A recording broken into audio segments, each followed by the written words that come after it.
Good afternoon, and welcome to this plenary session.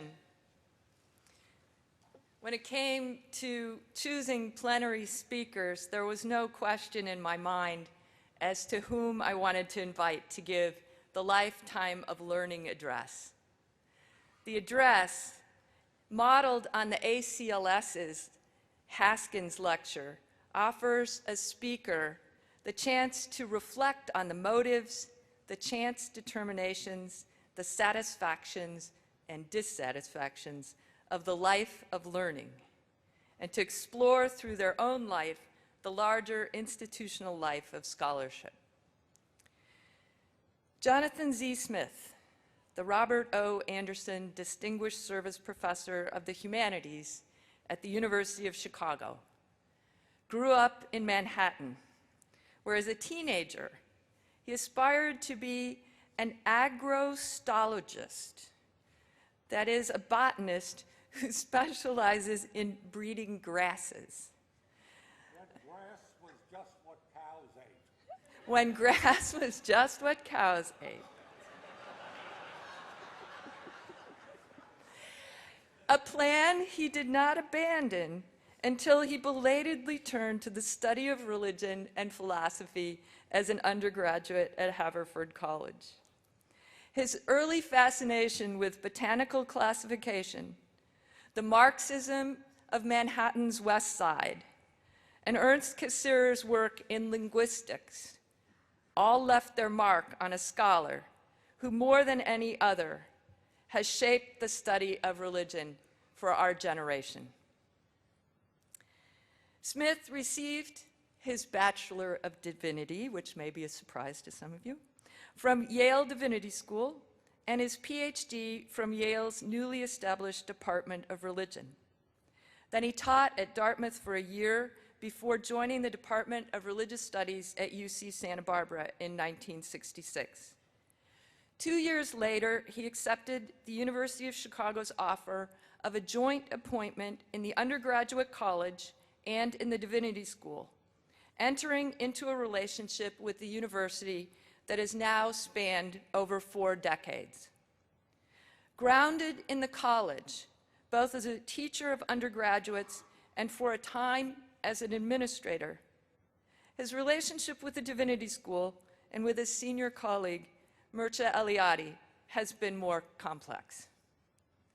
As he has acknowledged, much of his early scholarship was devoted to articulating both his respect for and his dissent from positions taken by Eliade, who epitomized for many what it meant to be a historian of religions.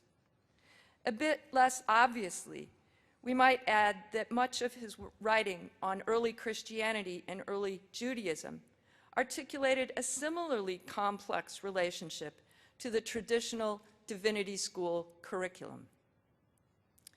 So it strikes me that Smith has not only tackled the central issues in the study of religion, he has also modeled how to engage respectfully with, and at the same time dissent from, that which we have inherited. Looking back, I think it's clear that the 4 moments which he has identified as central to the renewal of the comparative study of religion, description, comparison, redescription, and rectification, were worked out not only in relation to 2 exemplary comparativists, first Fraser in his dissertation, and then Eliade, but also in relation to an exemplary body of data, that of early Christianity, which lay at the heart of the Divinity School curriculum, and which, in that context, was assumed to be singular and incomparable. In all cases, he has insisted that careful, respectful, contextual description of an exemplum must precede the setting up of comparisons between exempla along lines of interest to us as scholars. The aim of comparison is both to redescribe the exempla, each in light of the other, and to rectify the academic categories that have been used to imagine them. In Smith's hands, the comparative enterprise thus becomes an engine of change. What so many of us have found exhilarating in Smith's work, I think, is a procedure for taking the past seriously, treating it respectfully, and at the same time, in stressing our role in setting up comparisons, providing a means of rethinking the categories that have traditionally informed the study of religion. All of which is to say, when it fell to me to select a scholar to give the Lifetime of Learning address, it struck me that there was a gap, an incongruity, a somewhat seemly difference in the level of appreciation shown to Smith by the organizations in which he has played such an outsized role. While Smith's role has been recognized by both Nasser and the Society of Biblical Literature, both of which elected him as their president, he has not received the same level of formal recognition from the AAR, an oversight that I felt we clearly needed to rectify. So this lecture, titled Reading Religion, A Life in Scholarship, provides a way for the AAR to recognize and honor the central contribution that he has made to our field. Please join me in welcoming Jonathan Z. Smith.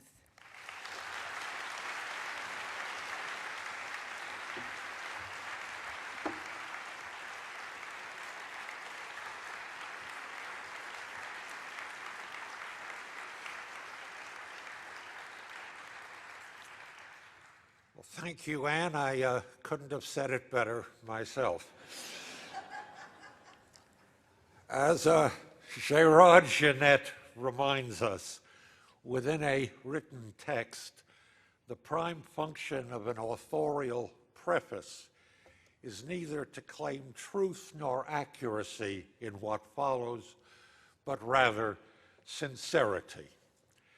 In pre-modern texts, a loose category that has increasingly become a major focus of my reading, such a claim is paradoxically made in an address to a reader, an oral form in a written text.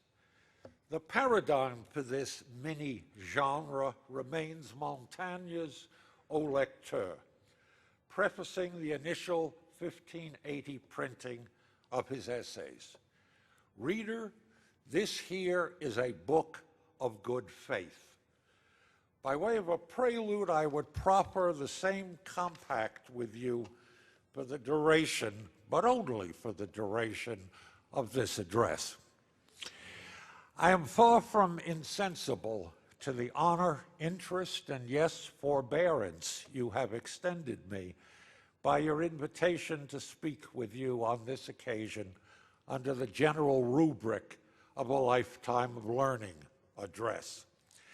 I take some comfort from the implication of the first element in that assignment, that the chief criterion for your selection is a measure of longevity.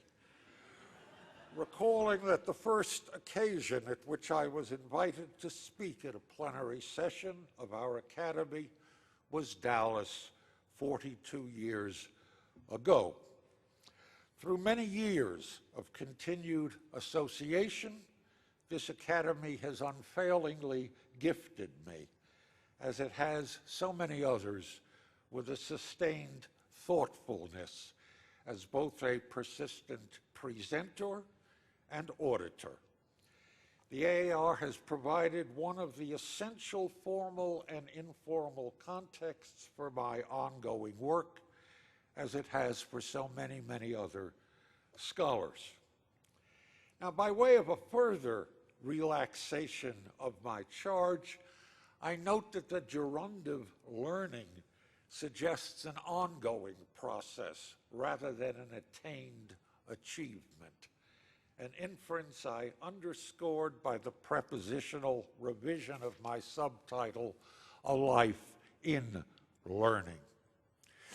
The knowledge, as you've been informed, that this Academy series was modeled on the fabled Charles Homer Haskins lectures, sponsored by the American Council of Learned Societies, the ACLS, did little to alleviate my initial anxieties.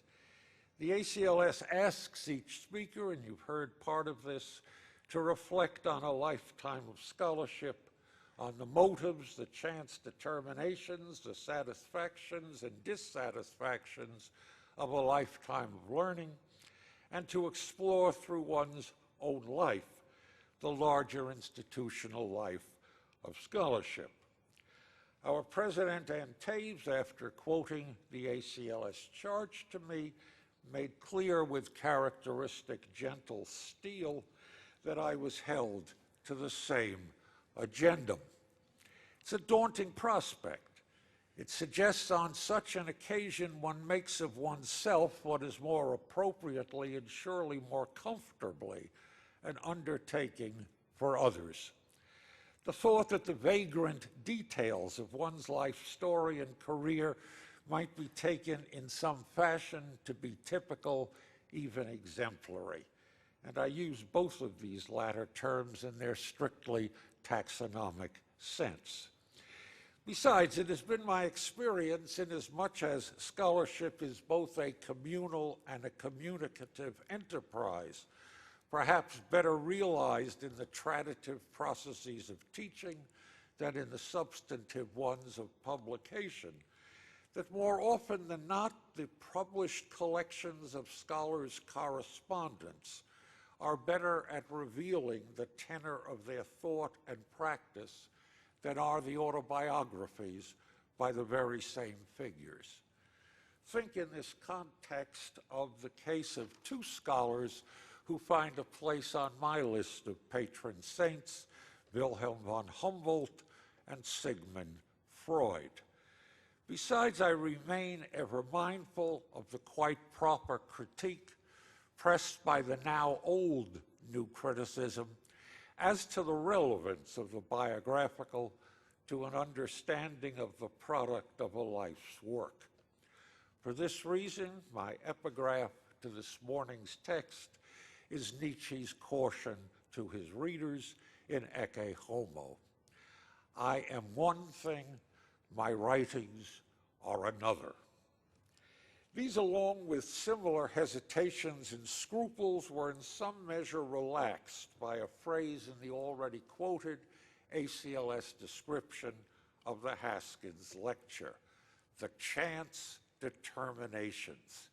This provides something of an escape clause, one that was notably seized upon and exploited with his characteristic rhetorical genius by Clifford Geertz in his 1999 Haskins lecture, Passage and Accident.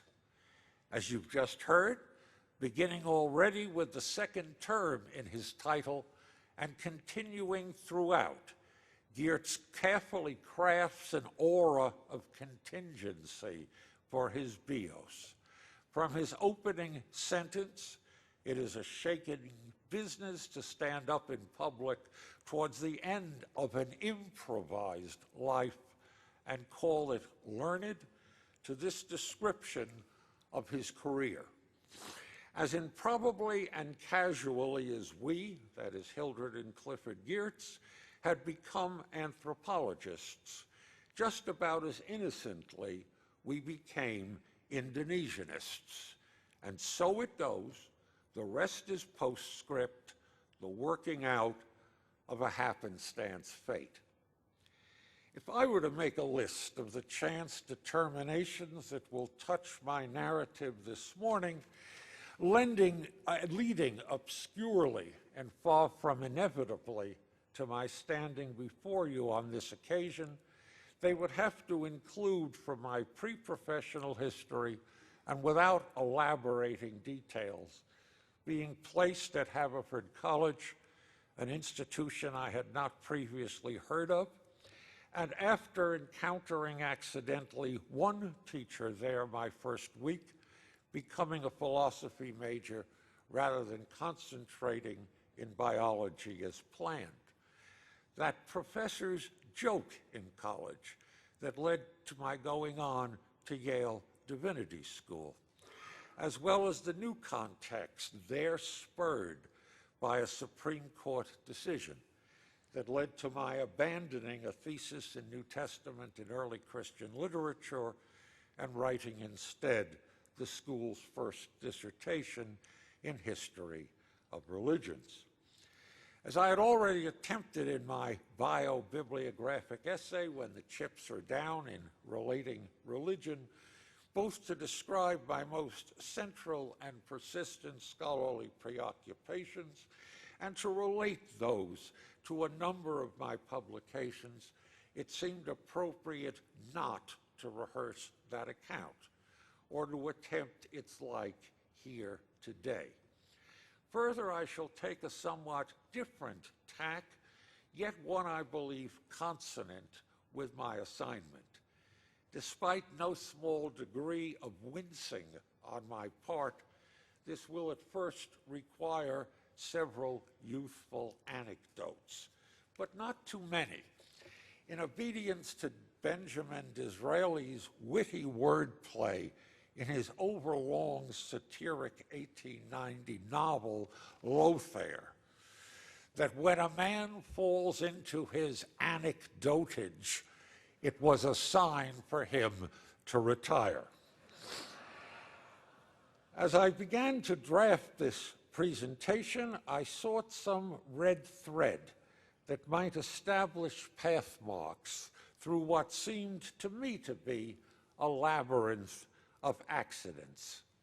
Its initial point, I quickly divined, would surely have to be my sheer love of words. I love hearing them, speaking them, above all reading them, not so much writing them, but reading with considerable speed and concentration, resulting in ready memorization. Characteristics exhibited since pre-grade school days.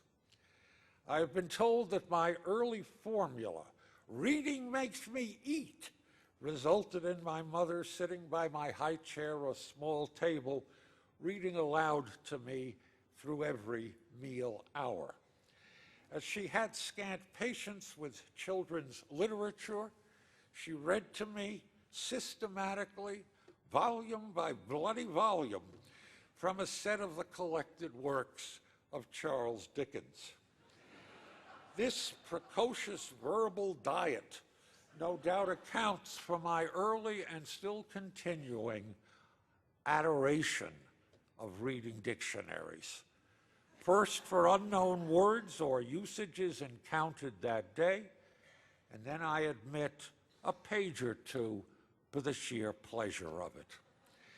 When I had graduated to an abridged Webster's by the time I entered a first grade class at PS 9 in Manhattan. This fact, uncovered and then verified by my teacher during the first week, led to my immediate transfer to something called Hunter College Elementary School, a public school administered by the New York City Board of Higher Education. Individual work was there emphasized, and I indulged freely in my love of words, leaving the classroom to spend most of the time in the school's well-equipped library, later in Hunter College's library, the 42nd Street Main Public Library, and most beloved of all, the library of the American Museum of Natural History, which lay on my bus route home from school. At 8 or 9, during summer day camp, I recall my thrill upon learning a mock heroic doggerel fireside song, Abdullah Bubble Amir. Its 12th verse, well into a description of the mano-a-mano combat between Abdullah and Ivan Skavinsky Skavar, reports, they parried and thrust, they sidestepped and cussed, of blood they spilled a great part. The philologist blokes who seldom crack jokes say that hash was first made on that spot. Philologists back then was a brand new word to me. I guessed from its two elements that it had something to do with a love of study or of words. Although upon returning home that day, my dictionary stressed its reference to an academic discipline that studied language, labeling a lover of speech as being obsolete. Never mind. What delight to finally have a $20 word for my passion.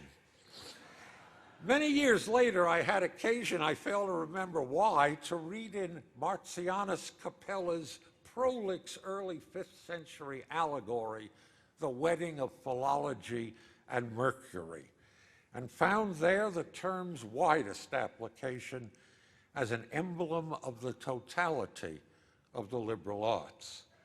But at that earlier time, the term finally gave me an answer to that persistent, utterly premature adult's question. And what do you want to be when you grow up? A philologist, sir. Agrostologist is just as bad. It says something about the way I read at 8 or 9 that I was puzzled by the plot of that banal campfire song, narrating a duel to the mutual death between Abdullah, a son of the prophet, a bold Mameluke, I had to look up that word also, and Ivan, a bold Russian who fought in the ranks of the Tsar. Where, I asked myself, in the sands of Arabia, where thanks to motion pictures I had until then imagined Islam, would those two have encountered each other? After some library time, several encyclopedia articles, and book chapters later, I'd learned much about the expansion of Islam in the 13th through 17th centuries, the Ottoman armies, the Russian conflicts of the mid-16th century in the Crimea and Caucasus, the so-called Long Wars, and so forth. This made plausible the song's duel. But my view of world history as an essentially interactive network and the Eurasian continent as a single unit was first formed back then by that stupid ditty, remaining largely intact to this day, especially in the 1980s and 90s when I came to design and to teach several new versions of Western civilization courses, both for the college and for the School of Continuing Education at the University of Chicago. Now, as for becoming a philologian in the lexical sense, to my chagrin, I found the learning of others' languages extraordinarily difficult. I think I spoke and read so fast that it seemed a degradation to go back and learn to read or say haltingly sentences the equivalent of, "It's raining outside, where is my umbrella?" It was only in graduate school, when with fellowship monies I could afford to hire tutors to teach me to read a particular book I desperately wanted to study that was not available to me in either English or French, that I was able to gain some ability to read, although never to speak, a number of other languages. Hunter College Elementary School, by emphasizing individual work, by arranging for tutorials on any subject that might have interested you, was as well the beginning of a curricular ideal and student practice that continues to this day. My conviction that beyond the necessary introductory courses, learning best occurs in guided reading and independent studies. The firm belief that no topic is so jejune that with proper guidance it will not exfoliate into a web of associated areas, disciplines, and sorts of knowledge. As an example of the idea in mind, I recall in the tense period of Berkeley's time of troubles in the 60s, being put on a University of California, Santa Barbara curriculum reform committee charged with thinking about an honors college. I argued that each student should be asked for at least one academic year, I lost, to explore a topic encapsulated in a single sentence, following out its implications wherever it and their minds might lead them. My example, admittedly designed to provoke, was a quotation from General John Pershing's report to the Secretary of War, as quoted in a 1915 address to the 10th Annual Rotary Convention by Charles E. Barker, an officer in that association, and later reprinted by him in a sex education pamphlet distributed by the University Society entitled What Fathers Should Tell Their Sons. The second half was What Mothers Should Tell Their Daughters by a different author. Pershing's statement reads, "I am proud as the American commander to say that I have personally investigated the rosters of some of the regiments of the American soldiers overseas, 3,600 strong, battle-strong regiments, and there isn't one case of venereal disease among some regiments who went over," close quote. Now, I suggested to my colleagues that beginning with the question of credibility, and while we're on the topic, how many were some, exploration of this passage might lead one to the study of epidemiology, statistics, the history of popular American moral discourse, propaganda in World War I, questions of national stereotypes, to suggest but a few.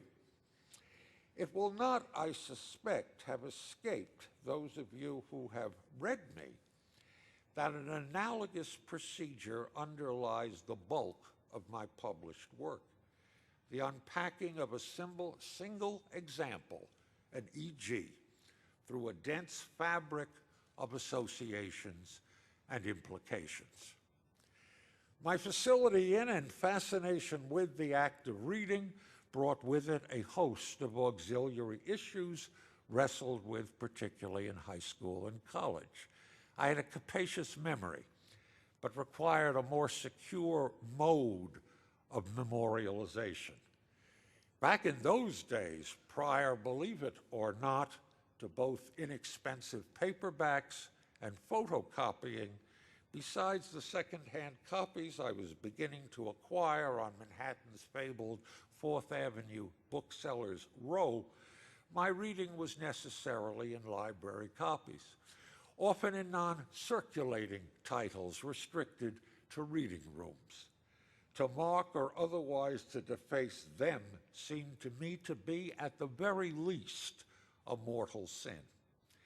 I worked through a variety of genres of extraction, from miscellanies of commonplace books, outlines and sheets of topically organized citations, to carefully constructed digests and abstracts, the latter device I still use and rely on today. The other major problem, typical of an autodidact, was the happenstance character of my reading. Something caught my eye. I'd use a reference work to make an initial reconnaissance in bibliography, and then read whatever became at hand. In an attempt to be more systematic, in 1952, I purchased a paperback copy of Good Reading, A Guide to the World's Best Books, edited by the Committee on College Reading, and set out through my high school years to read my way through the listed titles, category by category. By the summer of 1956, I had read some 3/4 of the recommended works. In both college and graduate school, my reading, fortunately, necessarily became relatively more focused and surely directed. I developed a set of reading rules for myself, still followed, that I printed in When the Chips Are Down. When initially drafting this presentation, then I experimented with a number of titles, each reflecting the interests I've just narrated, and therefore each containing the word words. Jean-Paul Sartre, in his autobiographical account of his childhood, had already appropriated the bluntest candidate, les mots, the words. But beyond a reluctance to imitate him, Sartre's sense of words, as articulated therein, was too materialistic, too bound to things for my more idealist taste, and so I feared your misunderstanding. I was briefly intrigued with the title of N. Scott Momaday's collection, A Man Made of Words, but it seemed, even for me, pretentious as a self-appellation. I was more tempted by the image of a web of words, a possible etymologically influenced translation of the word text. The phrase already occurs in the 3rd millennium BC Sumerian Kesh temple hymn as a spinning of the writing goddess Nineveh. Then, too, I recalled my outrage, preserved in a college-era commonplace book, with C.G. Jung's dismissive use of the formulation. He writes, "No one can really understand these things unless he has experienced them himself. I am therefore much more interested in pointing out the possible ways to such experience than in devising intellectual formulae which, for lack of experience, must necessarily remain an empty web of words." After writing out the quotation, I angrily scrawled, "Nonsense," it was a blunter term, "with this he has abdicated his right to be taken in any way seriously as an intellectual figure." But beyond my fear that my use of web would suggest a change of heart in my thorough distaste for all things digital, I did not wish to infringe on the intellectual property of the author of the canonical use of the term. K.E.M. Murray's magnificent biography of her grandfather, Caught in a Web of Words, James Murray, and the Oxford English Dictionary. A man who was, for me, a hero and whose life's work has been a daily companion for decades. Besides, one of the first pieces by Mircea Eliade that I had read, The God Who Binds and the Symbolism of Knots, had alerted me to the complex multivalence of binding, knotting, and netting imagery. I have therefore settled for the far more prosaic and British academic-sounding formulation, reading religion. Not alone because it continues a fondness for gerundive titles, but because it is in fact the most accurate description of my primary work as a student of religion, of what I do day to day. I intend the conjunction to distance myself from other possibilities, most particularly that advocated by Jung and by some of our colleagues, experiencing religion. My scruples are perhaps overly developed in this regard. I've been long fond of a work by John Capgrove, provincial of the British Mendicant Order of the Austin Friars, centered at Lynn. In his official capacity, he journeyed to Rome in 1450 and wrote an account of sights seen, the solace of pilgrims. It opens with a twofold claim of veracity. I shall not write, but that I find in authors, or else that I see with eye. Throughout my career, it has been my bias to affirm the first, the authors, and to utterly dismiss the second with mine own eye. Through the years, my chief mode of travel has been to go to the library or to my bookshelves. Although I've written a good bit about place, I've never had the slightest desire to see for myself the places I've described. I've relied rather on published sources, photographs, sketches, verbal descriptions, maps, diagrams. Once with Elaine, by accident, I found myself before an unknown, rather confusing building in the Old City in Jerusalem. When told that it was, in fact, the Church of the Holy Sepulchre, a site to which I had devoted a chapter of a book, I went no further inside, remarking, "I prefer my church to theirs." This is to say that I'm serious about this. This is to say, as I wrote in the conclusion of When the Chips Are Down, I have consistently made a choice of the map over the territory. Although you may well disagree, it has been a self-limitation that for me yields cognitive gain. That is, reading as a privileged mode of mediated rather than of immediate sight or experience. This is foregrounded throughout my published work since 1966 with my characteristic deployment of the lengthy footnote, going far beyond mere citation of authorities, a practice that strives to fulfill the maxim proposed by the old Isaac Disraeli: digressions are never more agreeable than when they become dissertations, an aesthetic that accounts for my delight in reading and rereading both Sterne's Tristram Shandy and Fraser's The Golden Bough, two works I conjoined in my dissertation, as well as reading any number of digressive contemporary experimental novels. It was Gibbon's Decline and Fall that first brought my awareness of this small paratextual footnoting genre. I know that I first used it in a junior high school history paper proposing a Marxist critique of automation, a precursor I now realize of my present disaffection with the computer. It contained nearly 700 notes, some simply a reference, but no small percentage extending over multiple single-spaced typed pages. To my chagrin, my teacher returned it with but a single comment, scrawled in obvious annoyance with a thick carpenter's pencil. Notes are only for citing the source of a direct quotation.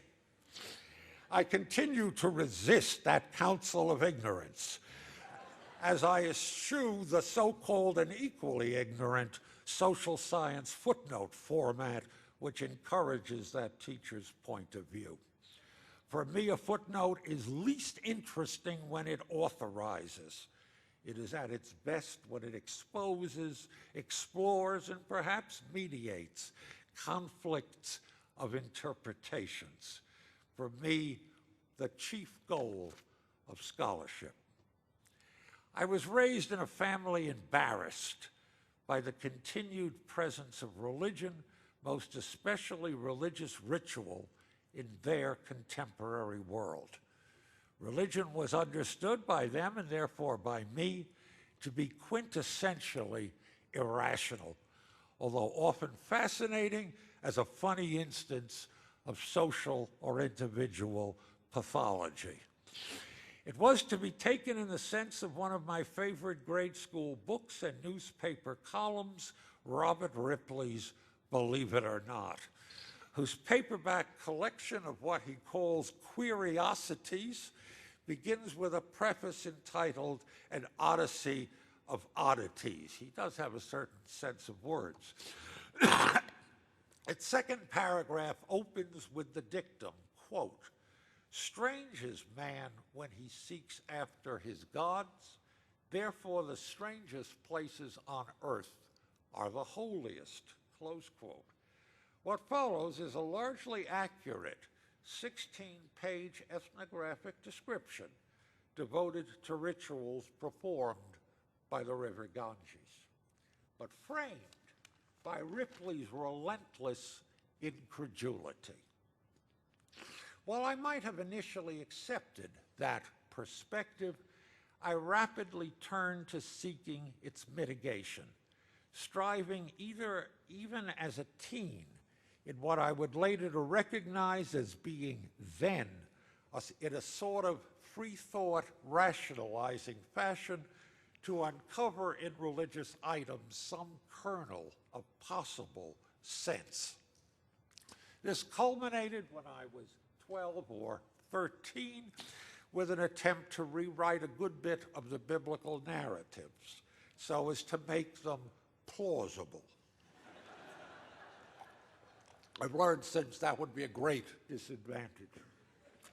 From this small, rather naive beginning, it later became the animating drive of my studies.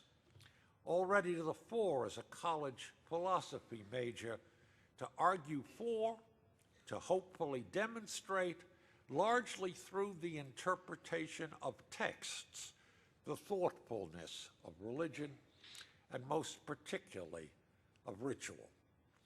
In undertaking a variety of projects to this end, I took as my motto a phrase from Freud, but reversed his valence, that of the omnipotence of thought, the only God, I suppose, I recognized. Freud had understood the term since his analysis of the rat man to be a negative characteristic of magical animism. By contrast, I took this as a positive goal worthy of demonstration, coming finally to the view that the basic elements of religion are to be understood as strategies for dealing with a situation, as thoughtful exercises in human ingenuity. There is a sentence attributed to W.V. Quine, which that distinguished philosopher does not remember making, but said on hearing it that he would not disown it. It reads, "There are two reasons why a person is attracted to philosophy. One because he is interested in philosophy, and the other because he is interested in the history of philosophy." Quine, as was generally characteristic of the analytic philosophers of the time, with important exceptions such as Ryle, was uninterested in the second. By contrast, rather than philosophizing, the history of philosophy was my passion. When as a graduate student I shifted to a focus on the history of religion, I first took it improperly to be analogous to the history of philosophy. That is a history of thinkings about religion. It's anything but, and made that my chief work. For example, my dissertation on Fraser's Golden Bough had the form encapsulated in the titles of several books of the 80s. Reading so-and-so reading. The preparation for the Fraser work was reading every item cited in the footnotes of his third edition. The study was centered on what he made of them, his rereading practices, if you wish. The same preparations and procedures have remained central strategies in most of my investigations of specific figures and schools of thought, as well as providing the background out of which I teach the same. An equally dominant stratagem common to my interpretative essays of myths, rituals, and other basic elements of religion attempt to limb out the situation provoking and worked with in the given basic element or religious tradition being studied. This may run the range from intra-cultural issues posed by the group's internal social logic to external problems raised by instances of intercultural conjunction. In another set, the focus has been on the problematics of difference, a question preoccupying my writings on comparison, while the central topic here has been that of cultural and academic understandings. This has been extended, especially in my teaching, to other matters. For example, interpreting with a class variations in a given mythic narrative as instances of what I have come to term thinking with stories. The procedure throughout these three foci remain that already described. To begin with a striking example, less commonly with a juxtaposition of two examples, in the service of the overall project of discerning and understanding how these give rise to thought in them and for us. As with any sort of mythic discourse, I'm aware that my presentation has largely been a recital of elements of a story of origins, although unlike myth, one of an individual's formation rather than a corporate one. This seemed appropriate inasmuch as one aspect of my tale has had to do with improvisation. Many teachers, later colleagues and students, have been influential on my work, especially in its formative years, but always more by way of indirection. At Haverford, I focused on religion at a time when there was no program in the study of religion, either at the college or at neighboring Bryn Mawr. At Yale, I had the same good fortune. I became their first degree candidate in the history of religions at a time when there was neither faculty nor a field so designated. The emblem for these changes at both institutions establishing such programs as well as others, although itself but one element in an exceedingly complex nexus, was of course the 1963 United States Supreme Court decision in Abington v. Schempp, with its legal and rhetorical legitimation of the history of religions, of teaching about as distinguished from the teaching of religion in public education. The chartering of the American Academy of Religion 1 year after Abington, February 14, 1964, reflected the same nexus. While one may have wished for a set of more sophisticated formulations, this court decision enabled a new range of institutional forces, including, bluntly, many new employment possibilities. For example, according to an authoritative contemporary survey, there were 25 programs in religious studies, including denominationally funded ones, at public colleges and universities in 1960, 3 years prior to Abington. In the second edition of the same survey in 1967, 4 years after Abington, there were 135. The groundwork, it seemed to me then, was there laid for the development of a generic study of religion. But that expectation has largely remained unrealized. We seem still committed to the priority of species over genera, apparently confident that a focus on the former is the route to a responsible consideration of the latter, without, however, much reflection on how one sort of expertise might in fact lead to the other. I recall giving an opening plenary address at Jim Wiggins' invitation to this academy some 20 years ago, in which I gently chided it for a then recent survey giving multiple options for the members' chief field of interest, thereby requiring someone like myself to write in, under the category other, the study of religion. We largely train our students and behave ourselves as if the study of a particular religious tradition, always along with its attendant philologies, is our vocation, as if generalization, comparison, or theorizing are but occasional avocations.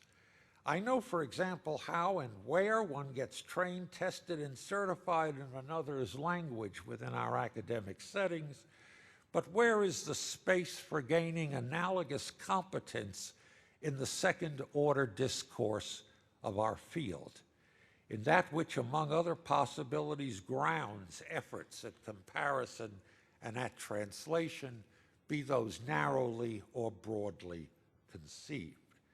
Now, please do not misunderstand me. Linguistic ability of the first sort has become one of the crowning achievements of our field in the last decade.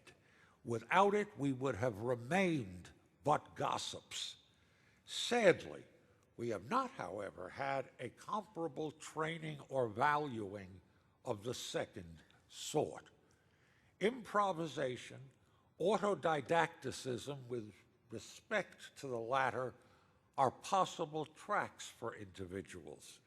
They have characterized a good bit of my life in scholarship. But such activities doth not a field of inquiry make. As Stephen Toulmin, seconded with uncommon eloquence by the late beloved Walter Capps, remind us such a field is not so much defined by its subject matter as it is by its keen awareness of a cumulative second-order tradition of shared problems, interpretative and explanatory techniques and aspirations, as well as by the collective consciousness of its intellectual lineage of accumulated experience working with the same, an awareness largely gained by reading and thinking religion. These are matters that those of us who now remain from my academic generation must now entrust to the rest of you, in the hope that you will come to speech whereof we have all too often remained silent. Thank you.